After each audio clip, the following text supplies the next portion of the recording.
Yeah, I grew up in Brighton, Michigan, a small farm town outside of Ann Arbor, Michigan. As a kid, I was always very into music. We had MTV right when it first came out. I really enjoyed strange music from a very young age, and so was always kind of hunting for more strange and weird sounding stuff.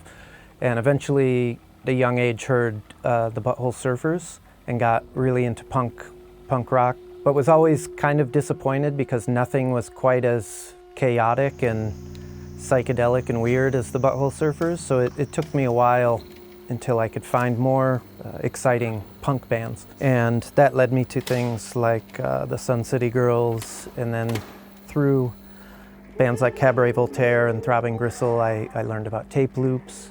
And then from there, I think it was my old boss played a Ligeti record at the record shop I worked at. And that was kind of the first strange classical music I had heard, like outside of a movie soundtrack or something. So from there, I just kept digging and digging for things until started making it myself.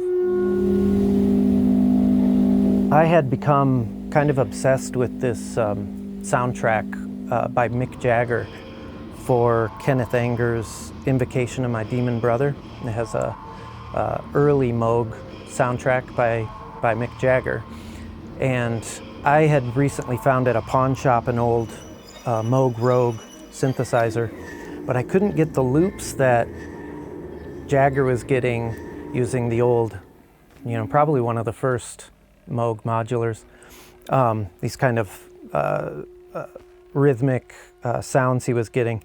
So I decided to crack open an 8-track cartridge and cut a very small tape loop and record my synth onto that. Then I started kind of working with the stereo and adding more 8-track players. So I had a tower of like 4 or 5 at one point, then running them through effects to give the loops movement and stuff. And I really liked how kind of crude and imprecise the loops were, because most of the 8-track players I would find were not of very good quality, and so the sounds are bleeding and through the tracks in strange ways, and I was really bad at splicing, and so the tape would get caught sometimes. So you would get this more kind of human feel for the rhythms instead of like this strict digital exact perfect loop every time that I really liked. And yeah, I liked the rawness of the tapes. The town where I grew up in was so small that we couldn't get hold. The only way we could get hold of punk rock tapes was like a dubbed copy from someone's older brother or sister.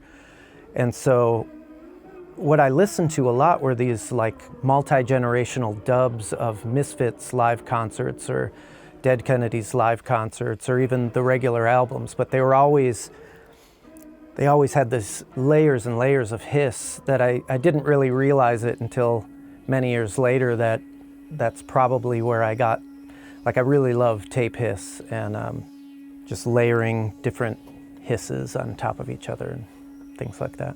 But I think it comes from those spending so much time listening to these dubbed punk rock tapes.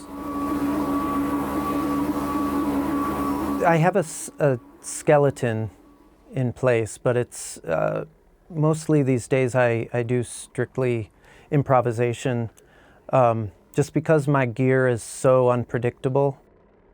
It never quite works the same way each time, so I kind of have to play the room and play off of what happens with the gear in real time. So I've got some specific tape loops set in stone, but even those don't always play exactly the same, and can sound quite different from the time I record it in my studio to the time I bring it to a venue to perform.